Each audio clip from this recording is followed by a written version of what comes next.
it flies into your hair. It's a nightmare. Do you want me to demonstrate? You're a scientific man? I've got a hat. It's fine. It's just like the bird at least would... Tony was able to make a lot of noise. So we're locking her in this room here.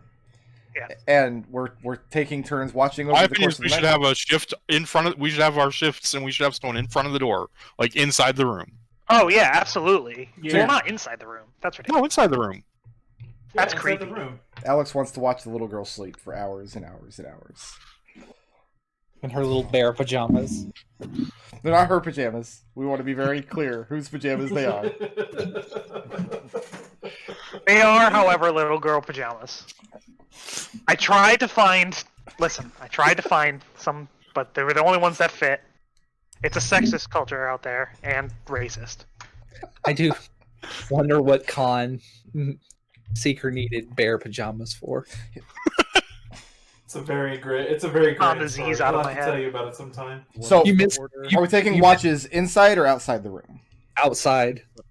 Alex is taking his inside. I don't know about anybody else. Yes, okay, stand over the little girl-ish, the nervous I'm little gonna girl. be in the corner. I'm gonna be over here. She's gonna be over here. Oh, so she'll wake up and she'll see someone standing in the corner, and that'll be a great time for everyone. I need to get a good night's sleep. Actually, you know what? Do what you like. And Seeker goes into his room and he hangs up the bead curtain. So who's taking the first watch over the girl? Alex will take the first watch. Okay. Alex, after an hour or two, it becomes pretty apparent the death monster is also in the room with you. Scrappy's on the outside of the door. The metal death monster is outside the room. Okay, probably for the best. Alex is like looming over the bed. Says, "Sleep, little girl. The metal creature watches." I'm pretty sure the girl's taller than I am. Just pointing that out. Probably. So you're looming. You have to get a footstool in place first. It becomes pretty apparent after an hour or two that she's pretending to sleep, and you can see like she's glancing towards the door every few moments. Yep. To see if you're still there. Yep. Totally still here until someone comes to take second shift watch. Who's taking the second shift watch? I will. Seeker will take it. Seeker, she's definitely not asleep. She is waiting for someone to leave the door, and then she's going to make a break for it. I'm also going to leave Scrappy there.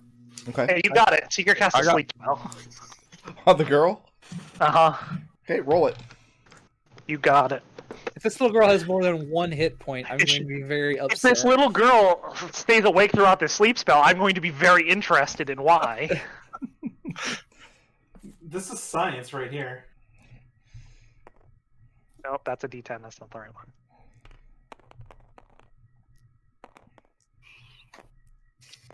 I'll take next watch, provided nothing stupid happens in the interim. Something stupid is happening right now as he's rolling dice. Like This is very intelligent. something Listen, stupid sleep is is the best spell in the game. in the process of happening right now. 29 hit points. Okay. I thought the best spell in the game was Investiture of Flame. Investiture of Flame was the best spell for making members of my own party unable to stand near me. So the sleep spell will knock her out for 1 minute, during which time she is magically compelled to sleep. And you're used to casting this on, like, I don't know, goblins or some shit. And them hitting the floor and snoring comically for the 30 or 40 seconds it takes for your friends to murder the rest of their friends. Right. And then, them. And then them.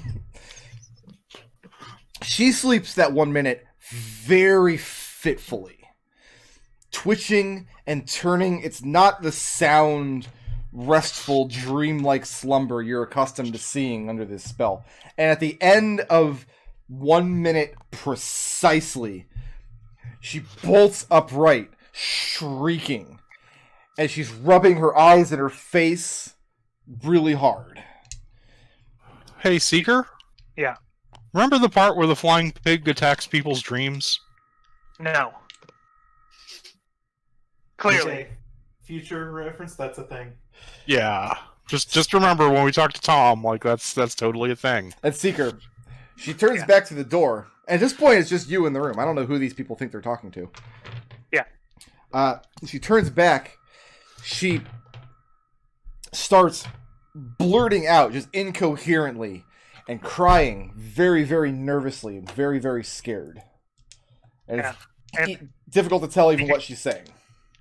Seeker says, how do you feel about your boss at the moment? Wow. Wow. Seeker crosses the room, picks her up with the scruff of her neck. By the way, Santa's not real, you little bitch. Drops her.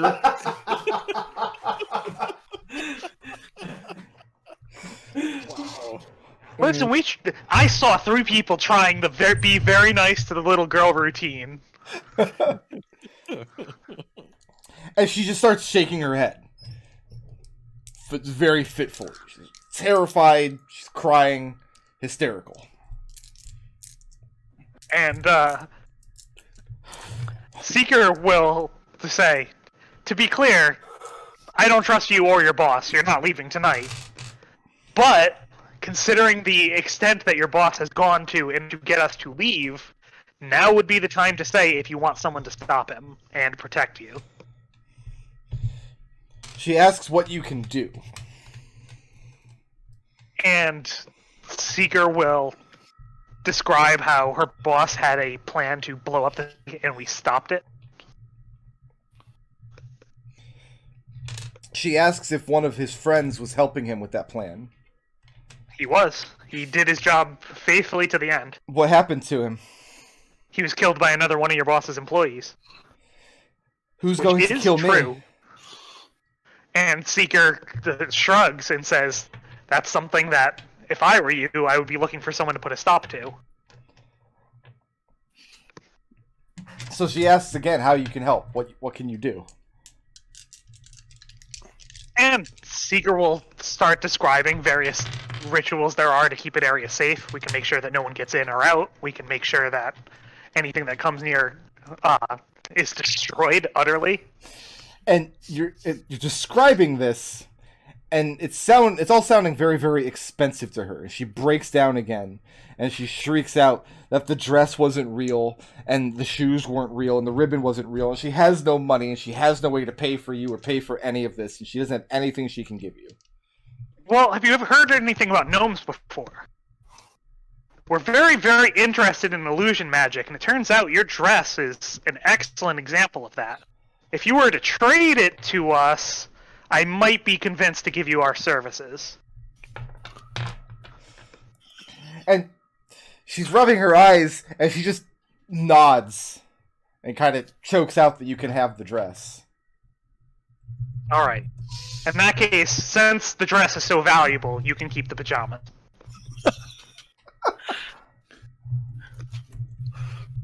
And what's next? And Seeker's just going to spend the rest of his shift, kind of trying to figure out, ask her now that she's hiring him as a client, and Seeker will get out the paper and contract and write it up, trading the dress for She has no services idea, rendered. understanding of anything that's transpiring here. And she cannot sign her name to anything. She does not know how to write. Next. She does as best she can. And Seeker will say, well, now that you're our client, and we have to do our best to protect you, is there anything you didn't tell us before that we can use to act in your interest? And she shakes her head that she doesn't know anything else. Alright then. Then, when you go back to meet with your boss, would you prefer us to come with you and see if we can come to some kind of arrangement with him? And she says again that he doesn't want to meet them. That's why she was sent. Well, we're very good at being unseen. You hear Gus in the background going clang, clang, clang as he walks down the hall. Yeah. Now, if you don't want us to come, that's fine. You're the client. We'll listen to your interests. That's a lie, by the way. Right. Yeah. She tells you that she'll do whatever you think she should do to be safe from him. Yeah. Sounds good. Next person who comes in will be our resident devil expert. He'll be able to tell you the sorts of things we can do in order to protect you from him. Who do you send in? Oh, Lucius was up next. Okay. And when he comes out, Lucius is just like, you guys are terrible at children. She's working with us now. Here's the contract. Okay. You're our devil expert, by the way. Okay. Alex's doors half open. He comes over, takes a look at the contract. Now I gotta get the dress approved to declare it on our taxes? Come on, help me out here, Seeker. Sorry, my bad. I'm going to bed. Try not to get her to change her mind. And if you can come up with some sort of information about where she's going and how we could best make our way there unseen, that would be great. Do what I can. Lucius, Yeah.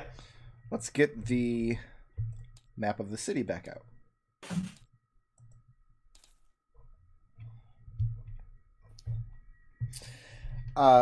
Also, I need to open up Photoshop here. Photoshop.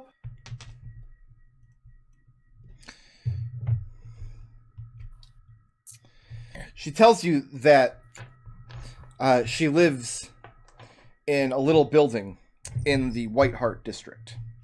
Okay. It's some kind of abandoned structure. She doesn't know what it was used for. The White Hart district is where the prison is. Also, where like the courthouse, in the sense of like a criminal trial being held, would be found there.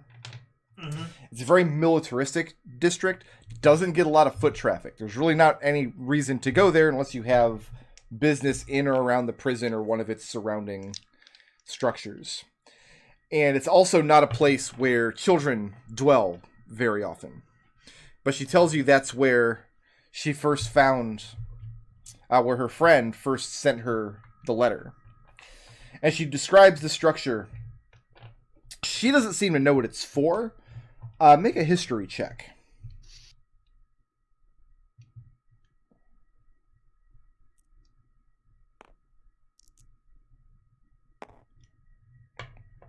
That's a 7. A 7.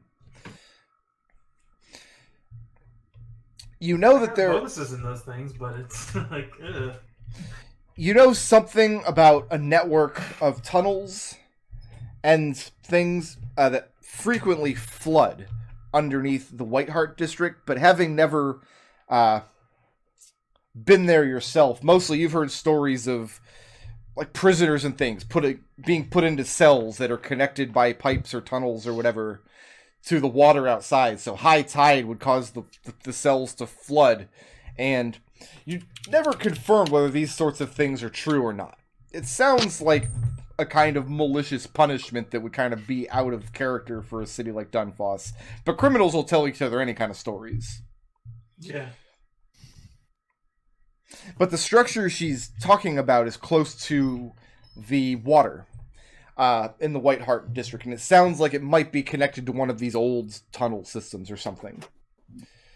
And she says that that's where she was staying when her friend contacted her. And that's where she's going to bring the glove back to tomorrow. So, about the White Hart district, is this the kind of place where it's like constant patrols, you find somebody out of place, state your business, and if they don't like your answer, you get clapped in irons? Is that the kind of situation No, not really. It's just that there's not a real reason for anybody going about their daily business in Dunfoss to walk through this district. There's not a lot of residentials here. There'd be no reason for a marketplace to be here. It's not going to get a lot of foot traffic. There's no port. Okay. It's just kind of an out-of-the-way place. So, no, you're not going to get in any trouble if you go there, but... And it's probably not patrolled. In fact, it's probably patrolled less than other districts that do have thick populations and lots of foot traffic. Okay. But unless any of you have been arrested and imprisoned for any length of time, or had business in the courthouse for whatever reason, No, not yet. then you probably don't have much. I mean, I don't know. What's immigration court like in Dunfoss? Probably not a thing. Okay. But yeah, that's where she's been staying, and that's where she's going to take the glove back to tomorrow. Okay. Then I will go ahead and let her rest as best she can, and pass that information on to whoever comes up for me. She definitely doesn't go back to sleep. And this is how the night transpires. One watch after the other. Florian, are you doing anything with her?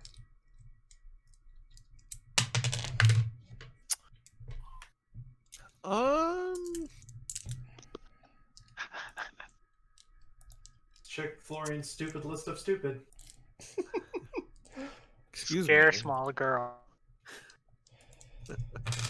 Stupid list of things to do, not stupid list. Stupid. I'm just kidding. It's actually a very intelligent list of stupid. Very clever. Yeah. Very clever, stupid. I can support that.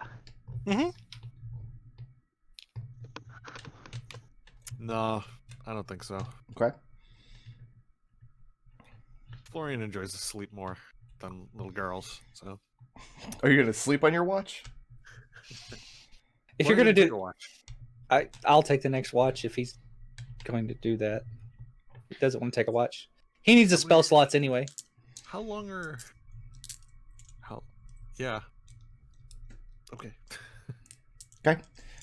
Taking a watch over the girl doesn't deny anybody a long rest, by the way. I know. Yeah. And so Drunk No, Gus I is just- taking the final watch.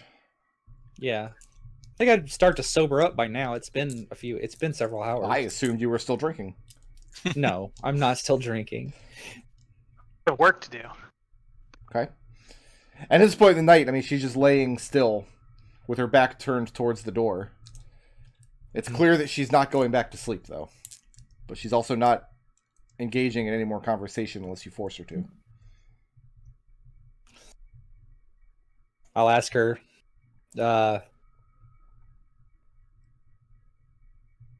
Ask her, do you want to hear You want to hear some stories? She asks what sort of stories. There's all kinds of stories. And then Gus will start telling her about how he grew up and the people that raised him and things like that, and the fights he's seen and how cool they were. And She asks if you know any happy stories. She goes, well, But those are happy. happy to me. I was on the street and I got saved and they taught me how to fight and they took care of me. And here I am now. She doesn't seem to take much solace in it. Sorry, I'm not a bard.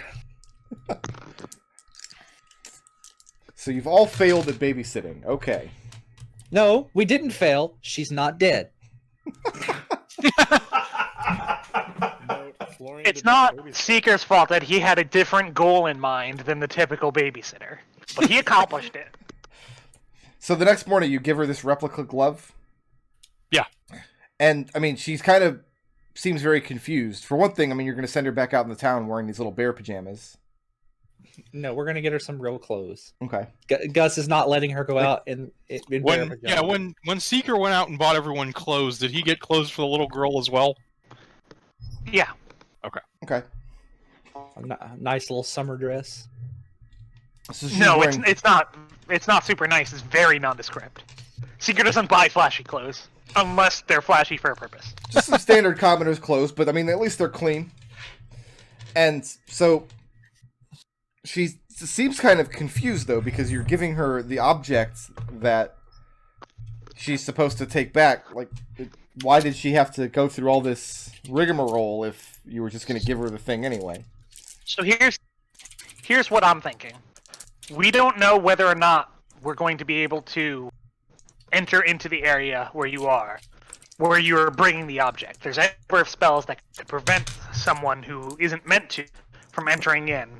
We're going to you and we're going to keep you in sight. We're following after you. If we're able to come in after you, you should leave. Leave us the object, we'll bring it to him. Come back to the barge, talk to our receptionist, she can keep you safe. We have a warded chamber for such things. So, everybody, Kana, do you mind stepping into the office there for a moment.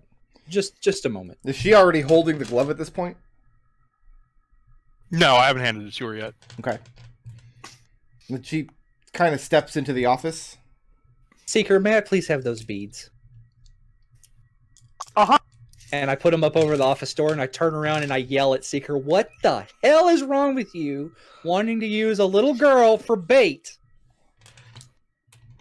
Want us to just go? I tend to agree with him. Let's be honest. If you want us to just go, I'm willing to defer to your judgment. I thought it would be safer for her to go in, but if you don't think so... I figured if we kept her here, she would just find some way to come after us.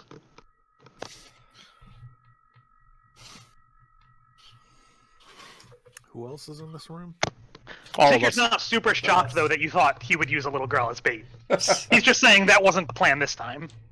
Gus, I know you're concerned about the idea of using a little girl as bait, but I think the bigger issue here is that the flying pig demon devil has already involved this little girl. We have to use what we can at this point. I think it's safer to have her somewhere we can see her than leaving her either on the barge or sending her by herself. That's my thinking. If you, I don't like it either. if you disagree, if you strongly feel otherwise, I'm willing to listen to your argument, and if you want, we'll lock that girl up in one of these rooms, we'll hang the beads over the door, we'll call it a day. Like, did she tell us where to meet the guy? Where Yeah. she was meeting? Yeah. We have that information. So, like, your reasoning is that we can keep eyes on the little girl. The thing is none of us are stealthy. I can make. I'm not planning for us to be stealthy, I'm planning for us to follow in plain sight, just not the sight that they're looking for. What is your plan? And Seeker will go and fetch the clothes that he brought out, along with some disguise tools to change their face shapes and such. We go in as a bunch of workers, there to pick up something valuable. Can you make Scrappy look like a pony? Seeker looks at Scrappy for a moment. Can you I make can Scrappy look like a pony? No. I can. So I'm going to work under the assumption that disguising Scrappy is going to be impossible without magic. Yeah. Remember, it's not just the shape and size of the creature, it's also made of metal, which makes a very distinctive sound as it's moving around. No, I can't disguise Scrappy. Disguise self is only in fact self. That's why it's called that. Wow, I never don't know guessed. why. So, As it says I on can the make him tin. invisible. what about my armor? We put this on over it. You'll be a little clangy, but we'll carry something that clangs together. So people Yeah. will hear metal clanking, they'll look at you, you're carrying metal, they won't think twice. Yeah, no, I've totally got an extra toolkit I can give you. And I mean, at that point, Alex will show that, you know, under his trench coat, he also has armor on. You know, Scrappy can stay back like 100 feet. Scrappy moves real fast. He can cover a lot of ground. Like, we just keep Scrappy out of sight. All right. Now, again, Yeah, I want to be very clear here. This is not a plan where we're using the little girl as bait. And Seeker looks at Florian. To most of us. And I'll hang like a crowbar and some and a hammer and some pittons and some spikes off of Gus's belt, like a work kit. And I'll do a very careless job so it makes a lot of clattering noises when he moves. Gus starts stop that. Listen. I Now, I do have one question. Do you still have those manacles? Lucius has the manacles. Right. Yeah, why? Seeker's looking at Lucius. Because if the little girl won't leave when we tell her to, once we get in there and through whatever defenses they have, I'm planning on manacling her to Scrappy and getting Scrappy the hell out of there. Fair enough. She could probably ride Scrappy. Oh, yeah. Scrappy's got a pack saddle. All right then. I think that's a plan. Okay, so she's packing the lead glove into her handbag. Mhm. You're sending her And off. we're gonna follow along, keeping an eyesight with our disguise as just a bunch of workers carrying shit. and then Scrappy is following along about 100 to 150 feet behind us. Okay. Now remember, Emergencies, I can cast don't- invisible. awesome. Now remember though, do not try to look nondescript. We are people carrying a bunch of metal that rich people told us to get. Look pissed. Look like you don't want to be there. You hate carrying this metal. That's and you not just hard. get this job done. That's not hard because Gus is very sour about the little girl being involved in this. Nobody wants to talk to a worker who looks like he hates his job. When you guys head out of the barge, who goes up the ladder first? Are you waiting for the little girl to go up first?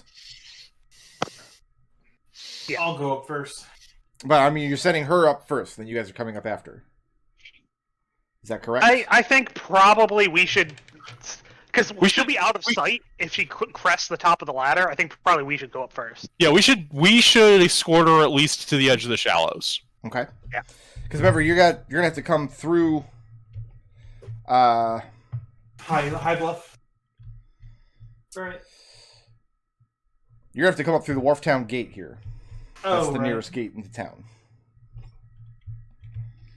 And then circle back around down to the Yeah, south. we can fall back a bit when she gets into Wharf Town. I think for the shallows, we just stay with her. Lucius, Yes. climbing to the top of the ladder, there's a big burly man standing there, wearing ill-fitting finery, like a waistcoat that seems a little too small for him, and boots that might be a size too big, and a frilly cap. And as you get to the top of the ladder, he touches his cap. Morning, Gov. And he cranes over to see who's coming up the ladder behind you. I guess it'd be I Gus. will warn you, we are in absolutely no mood today. So I suggest you turn yourself around, walk back the way you came. We'll talk to you tomorrow. Gus, you're coming up second. Yeah. You recognize the burly man. He tried to buy the horse from you the other day. Oh. So, I've decided his name is Bert. I was like, oh, Bert. His name is Bert. So Yeah. here's the Okay, thing, though. I'll change his name to Bert. I'm happy with that. So here's the thing. When I said I suggest you turn back around and walk back the way you came, that was more of a I just cast a spell and he needs to make a wisdom saving throw. What are you casting? Suggestion. Suggestion? Yeah. Does that have verbal or somatic components? Verbal components. All right, so we're not rolling a wisdom save, we're rolling initiative. Well, to be clear though, are the verbal components of suggestion you saying, I suggest you turn around? Unless he's got the sorcerer meta magic that it's clear that he's casting a spell. And if you're casting a spell on him, he might thump you.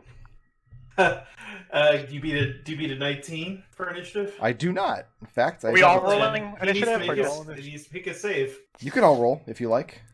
I'd love Yeah, to. I would love to. Yay! What a fucking oh boy! You guys know I took a feat for this, right? Why do you keep rolling higher than me? All right, so what is the suggestion you're making? I suggest you turn back around and walk back the way you came. That's a wisdom saving throw. Yep. How is a 9? It's not gonna do it. He's gonna do that for as long as I'm concentrating, up to 8 hours. So at that, by the time Gus, you get to the top of the ladder and you realize Bert was, for one moment he's craning over looking down at you. You hear Lucius say something to him and he very quickly leans back, gives Lucius a kind of sour look for a moment, doesn't say anything, turns around and kind of stomps down the road. And he goes about not quite a block away before you realize he's got a couple of his just little minions standing nearby. And they all kind of group up around him, looking back over their shoulders quizzically at you. And they start disappearing off in the direction of Wharftown. You see, when Gus gets up, he's just waving. Goodbye, Bert! Goodbye, Bert. It was nice to see you again. And then, like, I'm gonna slap Lucius on the back and go, "Thank you." I hate that fucking guy.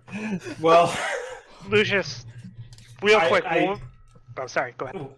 I'm gonna say, listen. I know we got a thing. We don't have the time for this right now. I'm sorry. No. Listen, thank you. Anytime you see him, feel free to do that. Again, just as many Seeker. times as you want. It's Seeker, funny you were every saying? time. I'm just wondering what exactly you said to him. I want to know if we're gonna have to deal with him in a couple minutes again. As long as I can focus on the spell, he'll be at that for hours. At what though? That's the question. Walking back the way he came. Okay, great. He's gonna have to do that the whole time. Fantastic. And it's the way, so it's not like he's gonna get somewhere and stop. So he'll Right, have he'll just have to walk away again. Yeah. Fantastic. Love it, Lucius. Good work. Retrace his steps throughout Wharftown for the past 8 hours. Uh-huh. Yep, exactly. At this point, Kana is starting up the ladder. And she has the Lucius... glove in her handbag at this point, correct? Yep. Okay. Yeah. Lucius dusts his hands off, says, well then, time to look blue-collar for a day. And I'm gonna, as she's climbing up, gonna lean over to Gus, kind of lean up to him. Gus, no matter what happens, make sure no one grabs Seeker, okay? Why would somebody grab Seeker? Because he has the goddamn hand on him. Just, if you have to make a choice and you have to grab one of us and run, grab Seeker. So Seeker's bringing the actual hand? Unless I didn't hear where he left it back on the boat. I was planning on leaving it on the boat. Okay. Yeah, I have a nice alarm spell up right in front of the chest. I'll know if someone comes into it, but that's my plan. Okay. I don't want to bring the damn thing. Well then, What kind of idiot would bring a magical artifact towards the evil who wanted it? Do you want examples, or is this a rhetorical question? I mean, How anyone who much time brings do a you magical have? artifact, okay. So you guys follow Kana, and just as you predict, I mean, looking pissed off, carrying all this gear, there's quite a lot of commotion behind you because people are kind of crowding around a little bit this giant metal badger that's following you around at, 200 paces? Yeah. So that's kind of a sight to see behind you. But nobody seems to take any notice of Kana. She's just one of many little street rats running around the city. As you make your way through the Wharftown gate, kind of tip your caps to the moss caps that are standing guard at the gates, heading down through high bluffs, down into the White Hart district. And the White Hart district does have some of these. Let's get history checks from any of you that have lived in Dunfoss your whole life. Oh, okay. That is not. No, I don't think that's Florian. anyone. Well, think that's translate. exactly no one. Dunfoss is a melting pot. Yeah. It's a fondue pot. So nobody gets to roll this? We haven't been living here our whole lives. Okay. No. So all of you have kind of probably heard the same stories about these kind of aqueducts underneath the White Hart district. And how they were used to make these flooding cells, and how they're probably completely BS.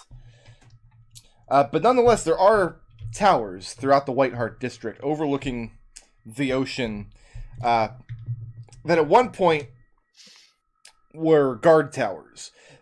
But most of them are abandoned. Several of them are falling into disrepair. And the one that Kana goes into is off in a corner furthest away in the district as you can get from the prison. In fact, let me load up a version of this map that does not have all the colors on it. You can kind of better see.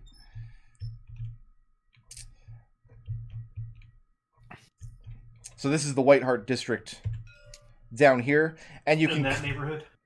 You can kind of see how the palace overlooks it from above, and how the district itself sits a little bit lower. To get in and out of it, you kind of got to go up these stairways and walkways to get up back into the palace district, or to get back up into high bluffs. So the district sits apart in elevation, as well as being just kind of further down the road from the rest of the city.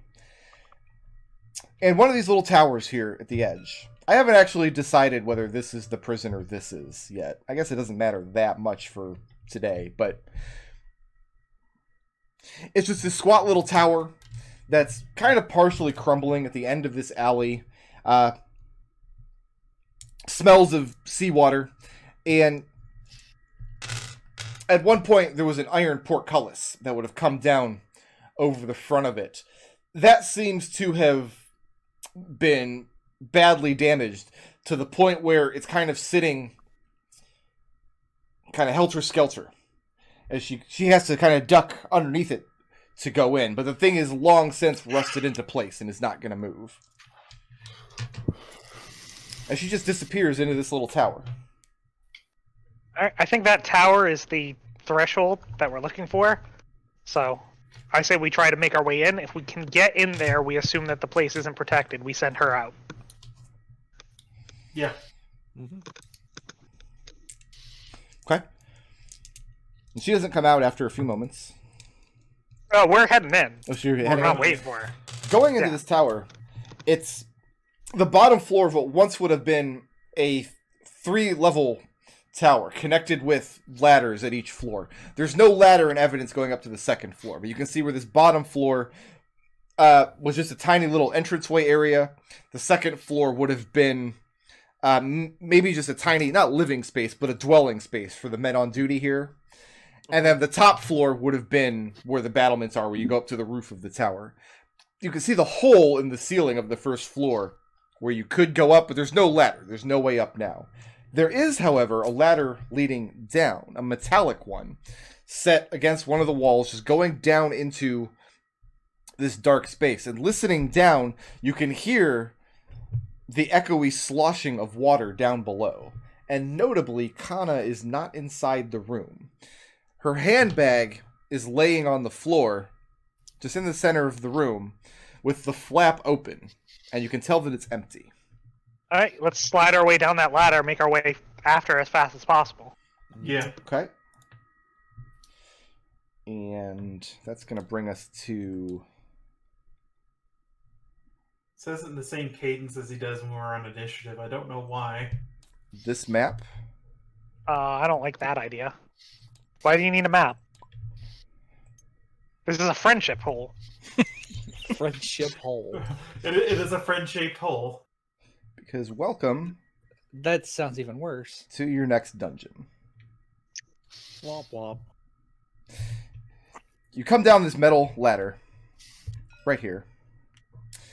As you climb down, the ladder itself is made of metal and it's wet and rusty, so it's not pleasant to touch. But it's also affixed to the wall as you're climbing down. Every few rungs, a metal loop reaches out and grabs the side of the ladder. So it's not in any danger of slipping or falling from out from under you. And as you climb down, you notice there's a light source down below. And when you get to the bottom, you see this lit brazier here. So I want to do something real quick as we make our way down. Yeah. At the second that the hole is open, Mhm. I want to send my new bat friend down that hole. And No. have him- What's the bat's name? Today? Casey. Got it. Okay. Send him down the hole, like flying down to use his blind sight to try to find Kana.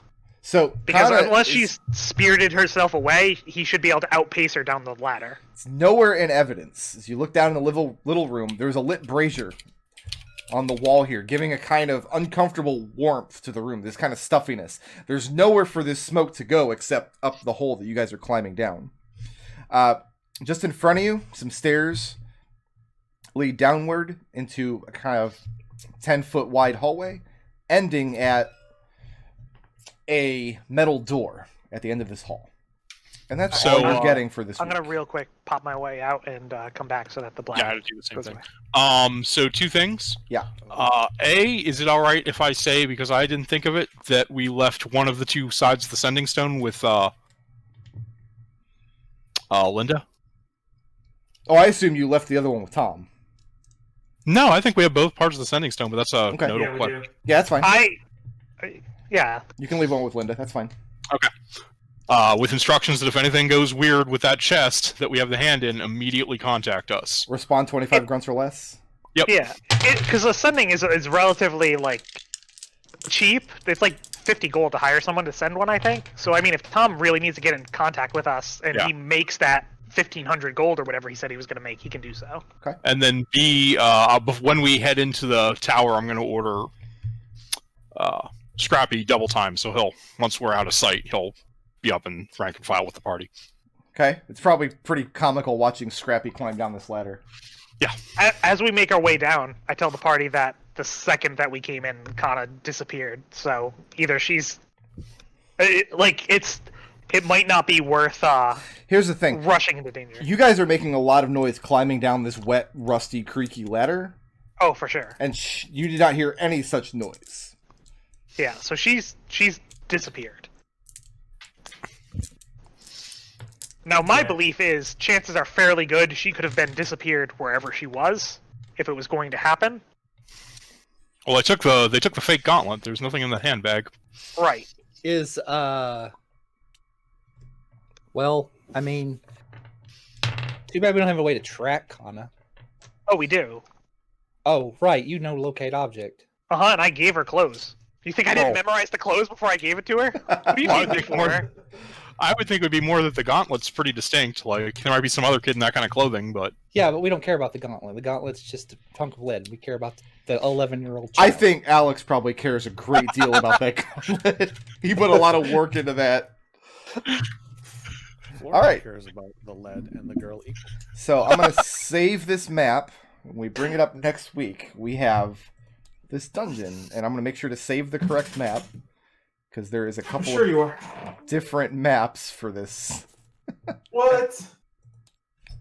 Just the idea that I wouldn't have memorized the clothes before giving them to her. I forgot you had locate object. Like, there's still a part of me that's like, Nodal's a monk. Seeker doesn't do anything without some kind of angle. We didn't have any combat this section.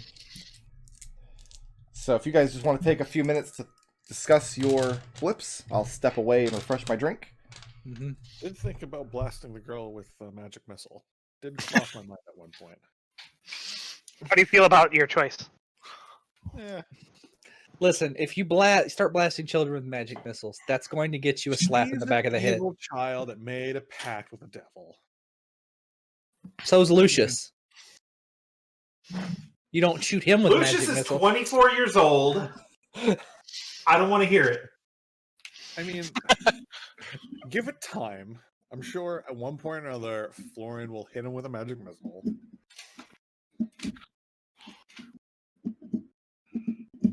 Anyway, Who is Blips, the most creative?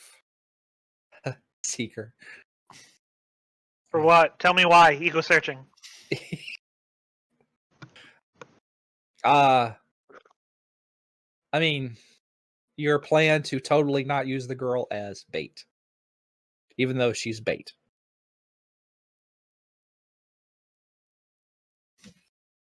I do feel like he covered he covered all the bases, and Yeah. too bad they all just kind of got DM fiated into doom. Listen, teleportation is a spell that demons are well known to know. So, Seeker for using the girl as bait. I didn't use the girl as bait. Seeker for throwing the girl the silver coin. Actually, Yeah, there you go. you're That was right. great. That was it right there. That was it. That actually Seeker made for me using chuckle the a girl little as bit. bait, but not using girl as bait, and for the silver coin. Okay, so for badass though, we've got to give it to Lucius for Lucius. suggestioning that guy away. Yes, that was amazing. I was there for that. All right. I was 100% there for that. I hope Bert comes back. I So- want Bert to be like this recurring thing. Oh, I gotta say, Bert to just get even more recursively outclassed by us. Bert. So badass goes to Lucius for casting suggestion on Bert. Uh-huh. Party goals. Does anyone have something for themselves? Do you feel like you did something very, especially party goalish?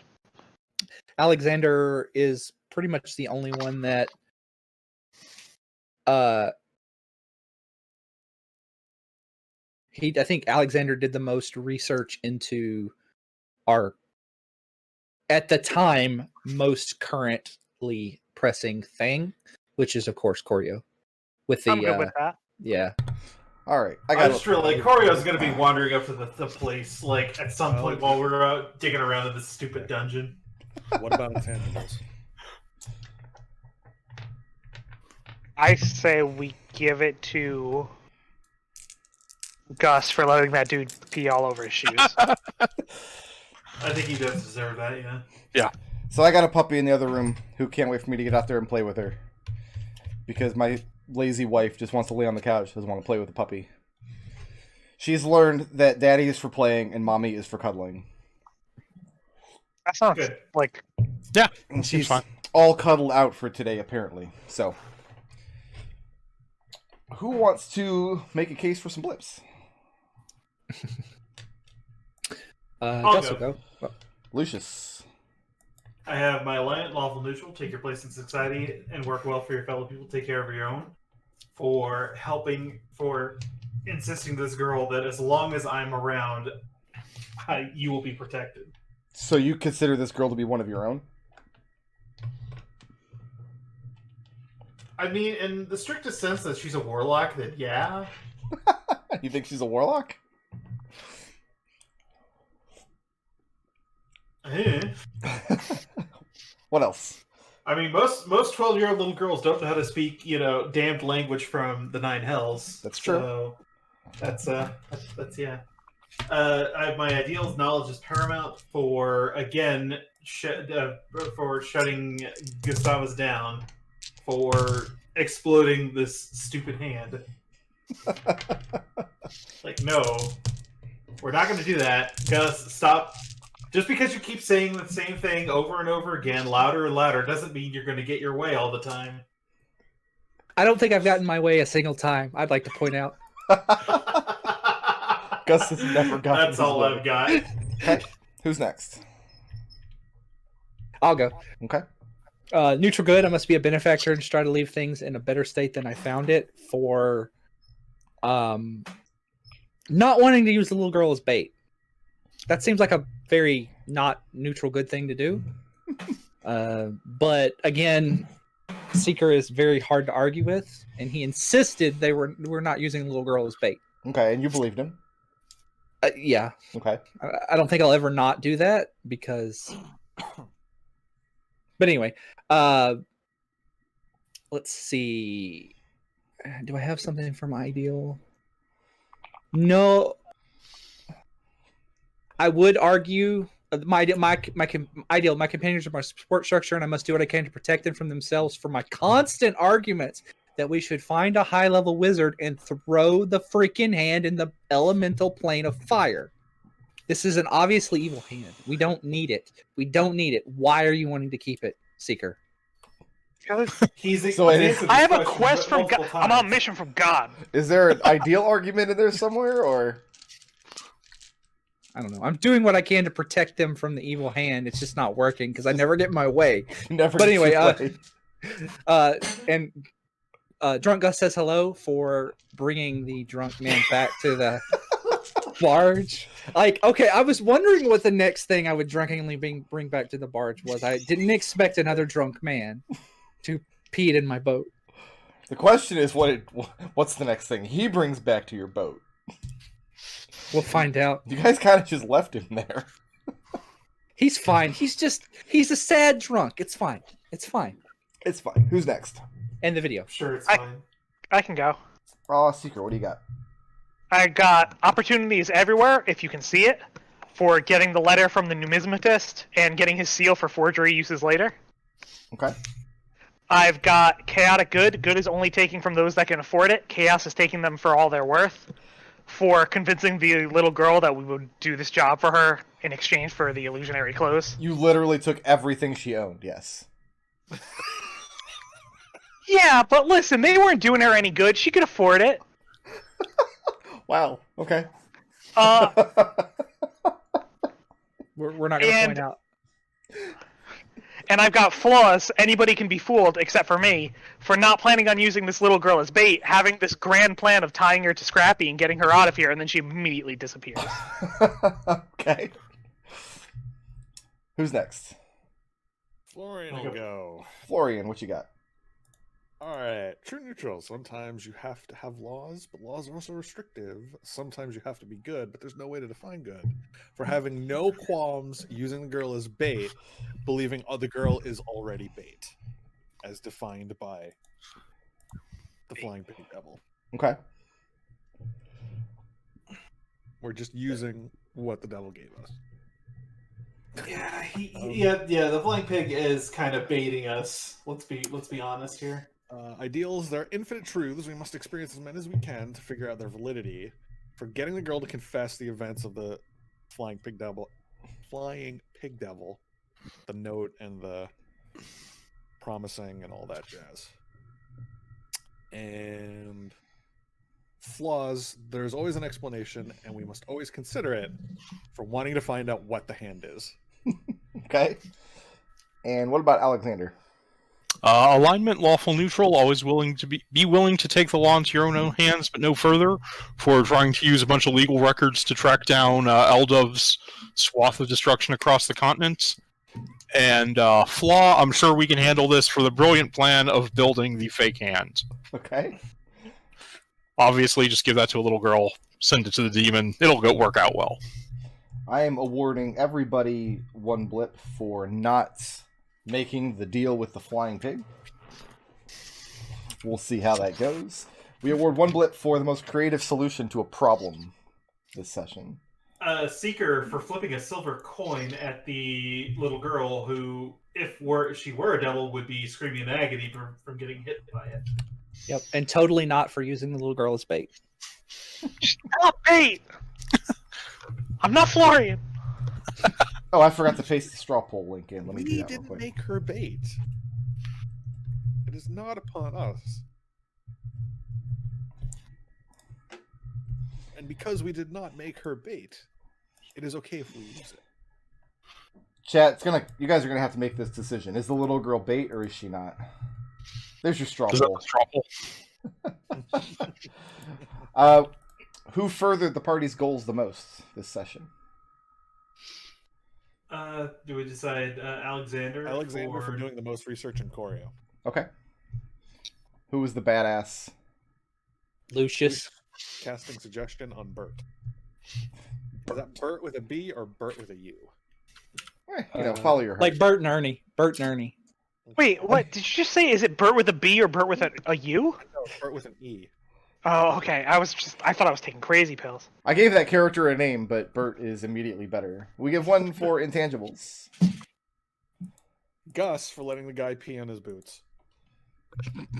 Okay. It's fair enough. Sometimes you just gotta. I don't know who we are as a party.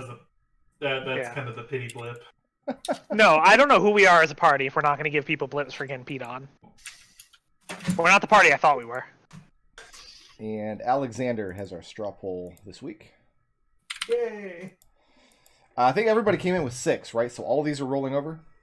Yeah. Yeah. So there's some really good sciencey, like techno-babble banter. Alex is Late taking discussion. 5 this week. Florian is taking 4. Gustavus is taking 6. Lucius is taking 4. And Seeker is taking 5. How much And was we're it? level 4, correct? We are. The blips For are now. worth 126 each. 1, 2, 6. 504. I'm going to give a quick shout out to Mott for his generous donation during the stream. Thank you very much. It's appreciated. Thank you. Okay. All right. So I'm going to cash in, I think, 126. I have to do math. Crap. Your one weakness. You have no idea. How do we get Brick to become a VTuber? I would have to cash in 13 blips to level up. So I have to cash in 2. So and I've only got cashing 11. in- I've got to cash in 2 blips. So I'll have 4 going in. Okay. Oh, so you're leveling up now? Going into the dungeon with 4 blips. That sounds like a... But you're also, what, 5th level now? Yes. A baller. 5th level fighter. I mean, that's only what? Extra Extra attack. Extra attack. It's That's only extra attack the right there. single best thing you could possibly get. I get extra attack and second level spells, but Oh, Lucius also gets extra attack in a way if he's throwing Eldritch Blasts. Is everybody else going into next session with 6 blips? 6 Yeah. flips? Okay. That's correct, sir. All right. 4. Well, you've got 4. I was making sure I had everybody else correct. Right. All right. All right, thanks guys for playing. When we pick up next week, we will see about this dungeon, of which this is, I think, 1/4 of the dungeon on this map. So Wow, that'll be long fun. dungeon. So, 14 sessions for this dungeon. Yeah, Got it. 14 sessions. It's gonna be good times. Remember when we were in a dungeon so long that Brick told us he wouldn't allow us to spend any more sessions in there?